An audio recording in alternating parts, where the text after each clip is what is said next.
कर्पूरिगौरं करुणावतारं संसारसारं भुजगेन्द्रहारं सदा वसन्तं हृदयारविन्दे भवं भवानी सहितं नमामि। भगतजनों, आप सभी का हमारे YouTube चैनल श्री कृष्ण दीवानी में हार्दिक स्वागत है। आज हम स्कंद पुराण से श्रावण मास महात्म्य के दूसरे अध्याय की कथा सुनेंगे। आज के अध्याय की कथा में हम श्रावण मास के विहित कर्तव्य जानेंगे। आइए कथा सुनते हैं। ईश्वर बोले। ईश्वर से कथा में अभिप्राय भगवान शंकर से है। ईश्वर बोले, हे महाभाग, आपने उचित बात कही है। हे ब्रह्मापुत्र, आप विनम्र, गुणी, श्रद्धालु तथा भक्ति संपन्न श्रोता हैं। हे अनग, आपने श्रावण मास के विषय में विनम्रता पूर्वक जो पूछा है उसे तथा जो नहीं भी पूछा है वह सब अत्यंत हर्ष एवं प्रेम के साथ मैं आपको बताऊंगा।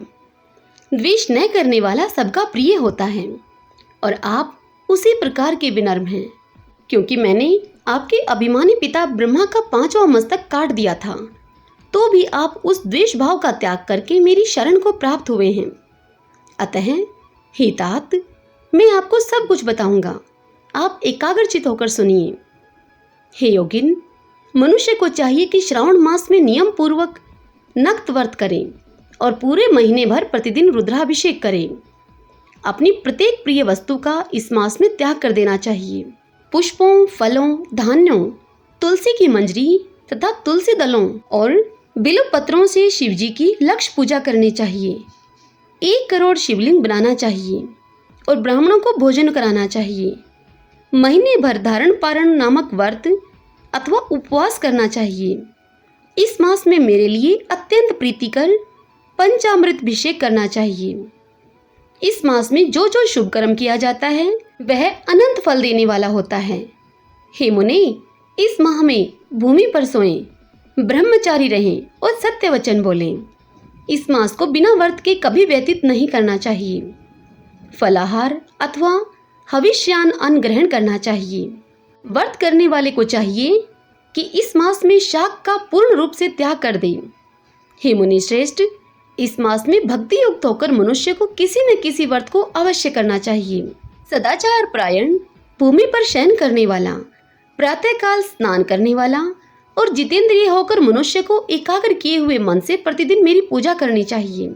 इस मास में किया गया पुरुष चरण निश्चित रूप से मंत्रों की सिद्धि करने वाला होता है।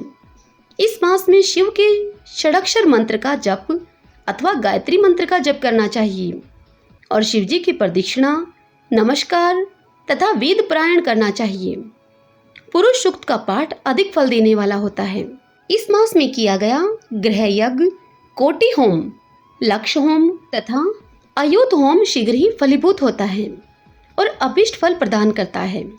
जो मनुष्य इस मास में एक भी दिन व्रतहीन व्यतीत करता है वह महाप्रलय पर्यंत घोर नरक में वास करता है।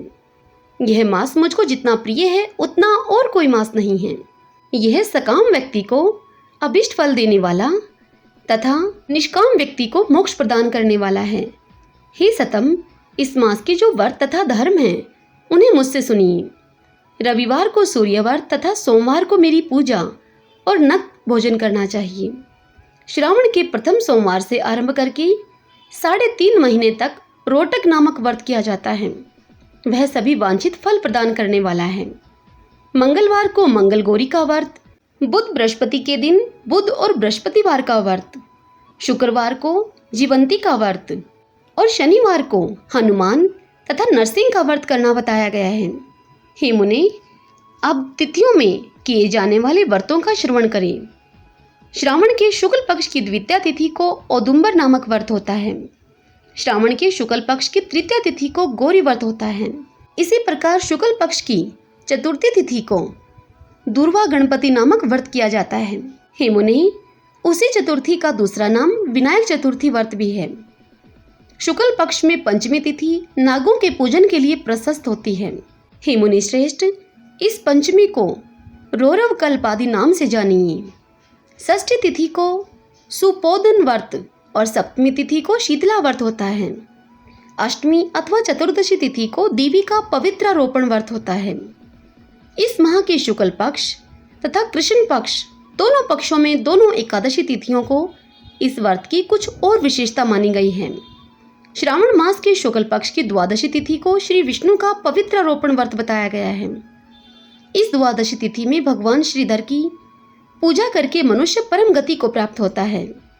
उत्सर्जन, उपाकर्म, सभादीप, सभा में उपाकर्म, इसके बाद रक्षाबंधन, पुनः श्रवणाकर्म, सर्पबलि और हयग्रीव का अवतार, ये 7 कर्म पूर्णमासी तिथि को करने हेतु बताए गए हैं। श्रावण मास के कृष्ण पक्ष में चतुर्थी तिथि को संकट चतुर्थी व्रत कहा गया है और श्रावण मास के कृष्ण पक्ष की पंचमी तिथि के दिन मानव कल्पादि नामक व्रत को जानना चाहिए। हे द्विजोत्तम, कृष्ण पक्ष की अष्टमी तिथि को श्री कृष्ण का पूर्ण अवतार हुआ, इसलिए महान उत्सव के साथ इस दिन व्रत करना चाहिए। हे मुनिश्रेष्ठ, इस अष्टमी को मनवादी तिथि जानना चाहिए। श्रावण मास की अमावस्या तिथि को पिठोरा व्रत कहा जाता है। इस तिथि में कुशों का ग्रहण और वृषभों का पूजन किया जाता है। इस मास में शुक्ल पक्ष की प्रतिपदा तिथि से लेकर सब तिथियों के पृथक पृथक देवता हैं। प्रतिपदा तिथि के देवता अग्नि, द्वितीय तिथि के ब्रह्मा, तृतीया की गौरी और चतुर्थी तिथि के देवता गणपति हैं। पंचमी के देवता नाग हैं और षष्ठी के देवता कार्तिकेय हैं। सप्तमी के देवता सूर्य हैं और अष्टमी तिथि के देवता शिव हैं। नवमी को देवी दुर्गा, दशमी के देवता यम और एकादशी तिथि के देवता विश्वदेव कहे गए हैं। द्वादशी के विष्णु तथा त्रयोदशी के देवता कामदेव माने गए हैं। चतुर्दशी तिथि के देवता शिव, पूर्णिमा के देवता चंद्रमा और अमावस्या के देवता पितर हैं। ये तिथियों के देवता कहे गए हैं। जिस देवता की जो तिथि हो उस देवता की उसी तिथि में पूजा करनी चाहिए। प्रायः इसी मास में अगस्त्य का उदय होता है। हे मुने, मैं उस काल को बता रहा हूँ, आप एकाग्रचित होकर सुनिए। सूर्य की सिंह राशि में प्रवेश करने के दिन से जब 12 अंश 40 घड़ी व्यतीत हो जाती है तब अगस्त्य का उदय होता है। उसके 7 दिन पूर्व से अगस्त्य को अर्घ प्रदान करना चाहिए। 12 मासों में सूर्य पृथक पृथक नामों से जाने जाते हैं। उनमें से श्रावण मास में सूर्य गभस्ती नाम वाला होकर तपता है। इस मास में मनुष्यों को भक्ति संपन्न होकर सूर्य की पूजा करनी चाहिए। हे सतम, चारों मासों में जो वस्तुएं वर्जित हैं उन्हें आप सुनिए। श्रावण में शाक और भाद्रपद में दही का त्याग कर देना चाहिए। इसी प्रकार अश्विन में दूध और कार्तिक में दाल का परित्याग कर देना चाहिए। यदि इन मासों में इन वस्तुओं का त्याग नहीं कर सकें तो केवल श्रावण मास में ही उक्त वस्तुओं का त्याग करने से मानव उसी फल को प्राप्त कर लेता है। हे मानद, यह बात मैंने आपसे संक्षेप में कही है। हे मुनिश्रेष्ठ, इस मास के व्रतों और धर्मों के विस्तार को सैकड़ों वर्षों में भी कोई नहीं कह सकता। मेरी अथवा विष्णु की प्रसन्नता के लिए संपूर्ण रूप से व्रत करना चाहिए। परमार्थ की दृष्टि से हम दोनों में भेद नहीं है। जो लोग भेद करते हैं वे नरकगामी होते हैं। अतः हे सनत कुमार, आप श्रावण मास में धर्म का आचरण कीजिए। इस प्रकार ईश्वर सनत कुमार संवाद के अंतर्गत श्रावण व्रतों उपदेश कथन नामक दूसरा अध्याय पूर्ण हुआ। भगतजनों, इससे आगे की कथा हम कल अगले अध्याय में सुनेंगे। कल के अध्याय में हम श्रावण मास में की जाने वाली भगवान शिव की लक्ष्य पूजा का वर्णन सुनेंगे। सब बोलिए शिव शंकर भगवान की जय। ओम नमः शिवाय।